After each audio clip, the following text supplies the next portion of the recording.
আসসালামু আলাইকুম ওয়ারহমাতুল্লাহ। মুহররম মাস ইসলামের অন্যতম সম্মানিত মাস, কিন্তু অনেকেই জানেন না এই মাসের সঙ্গে জড়িয়ে আছে এমন দুটি ঘটনা যা মানবজাতির ইতিহাসে চিরস্মরণীয় হয়ে আছে। একদিকে আল্লাহর সাহায্যে সত্যের বিজয়, যেখানে নবী মুসা আলাইহিসসালাম ও তার অনুসারীরা ফেরাউনের জুলুম থেকে মুক্তি লাভ করেন।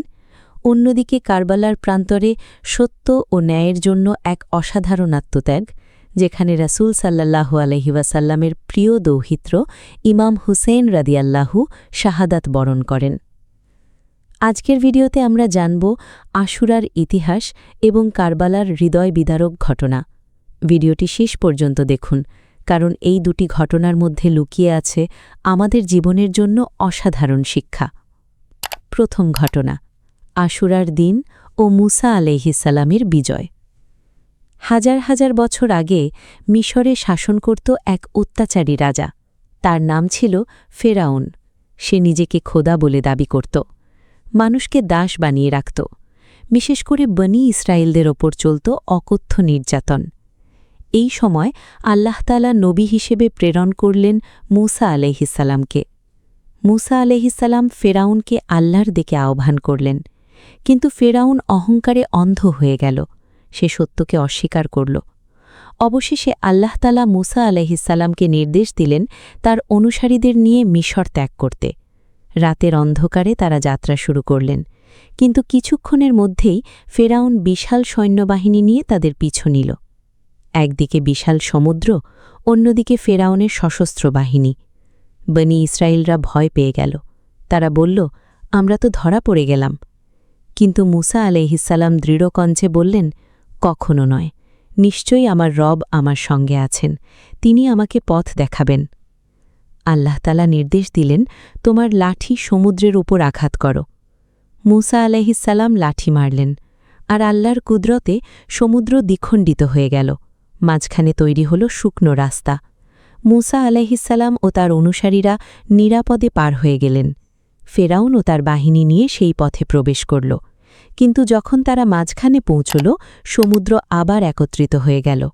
ফেরাউন ও তার বাহিনী ডুবে মারা গেল। এভাবেই সত্যের বিজয় এবং জুলুমের পরাজয় ঘটেছিল। এই ঘটনা সংঘটিত হয়েছিল আশুরার দিনে।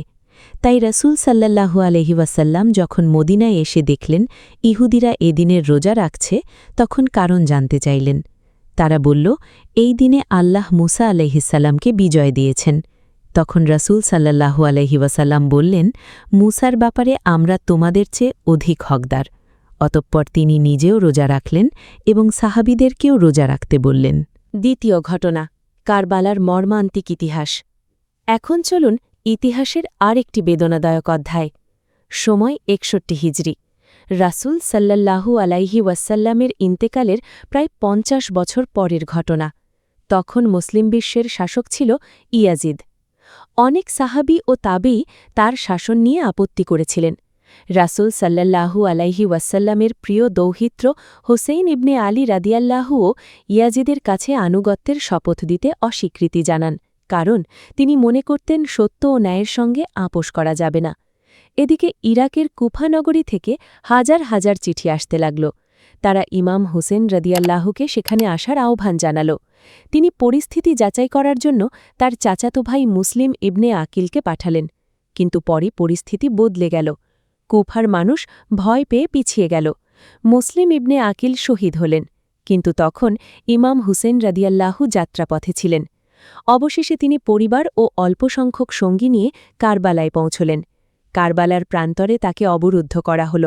ফোরাত নদীর পানি থেকেও তাদের বঞ্চিত করা হল। শিশুরা পানির জন্য কাঁদছিল, নারীরা তৃষ্ণায় কষ্ট পাচ্ছিলেন।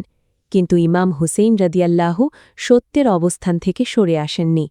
10 মুহররম, আশুরার দিন, যুদ্ধ শুরু হল। এক এক করে তার সঙ্গীরা শাহাদাত বরণ করতে লাগলেন। তার পরিবারের সদস্যরাও শহীদ হলেন। অবশেষে ইমাম হুসেইন রাদিয়াল্লাহু নিজেও শাহাদতের মর্যাদা লাভ করলেন। কারবালার এই ঘটনা মুসলিম উম্মার হৃদয়ে আজও গভীর বেদনার স্মৃতি হয়ে আছে, আমাদের জন্য শিক্ষা। প্রিয় দর্শক, আশুরার ঘটনা আমাদের শেখায়, যখন সব পথ বন্ধ মনে হয় তখনও আল্লাহর উপর ভরসা হারানো যাবে না। আর কারবালা আমাদের শেখায় সত্যের জন্য ত্যাগ স্বীকার করতে হয়। সত্যের পথে চলা সবসময় সহজ নয়, কিন্তু আল্লাহর কাছে মর্যাদাবান হওয়ার জন্য কখনো কখনো কঠিন পরীক্ষার মুখোমুখি হতে হয়। মূসা আলাইহিসসালাম আমাদের শিখিয়েছেন আল্লাহর ওপর ভরসা। ইমাম হুসেইন রেদিয়াল্লাহু আমাদের শিখিয়েছেন সত্যের ওপর অটল থাকা। আল্লাহ তাআলা আমাদেরকে আশুরার শিক্ষা গ্রহণ করার তাওফিক দান করুন। মূসা আলাইহিসসালামের মতো আল্লাহর ওপর পূর্ণ ভরসা এবং ইমাম হুসেইন রাদিয়াল্লাহুর মতো সত্যের ওপর অটল থাকার শক্তি দান করুন। আমিন। ভিডিওটি ভালো লাগলে লাইক, শেয়ার এবং সাবস্ক্রাইব করতে ভুলবেন না।